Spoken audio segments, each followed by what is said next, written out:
sekretariátu závodu paní Romana Ropina Nováková. Gratulujeme k prvnímu místu. Na druhém místě se umístila jeskyně Břínková. Dekoruje hlavní rozhodčí s vedoucí sekretariátu se spolumajitelkou tohoto krásného areálu s paní Novákovou. Na třetím místě se umístila jeskyně Ovčáčková. Rovněž gratulujeme k bronzové medaili. Dekoruje hlavní rozhodčí s paní Novákovou.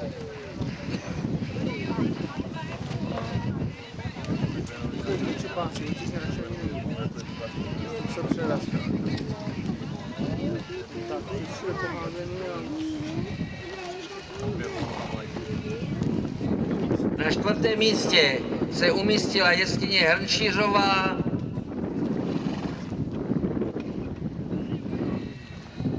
Rovněž zde dekoruje hlavní rozhodčí a sekretář závodu paní Nováková. Je to sice bramborová medaile, ale je to velmi pěkný výkon a na pátém místě dekorovaném se umístila jeskyně Domesová. Rovněž pěkný výkon, škoda chybičky jedné, která se samozřejmě při tomto náročném sportu ploudí. Děkujeme za dekorování a za vítěznou jeskyni na pravou ruku. Na pravou ruku zahrajeme vám pěknou píseň. Hradecký marš. Diváci zatleskají do taktu za tyto pěkné výkony.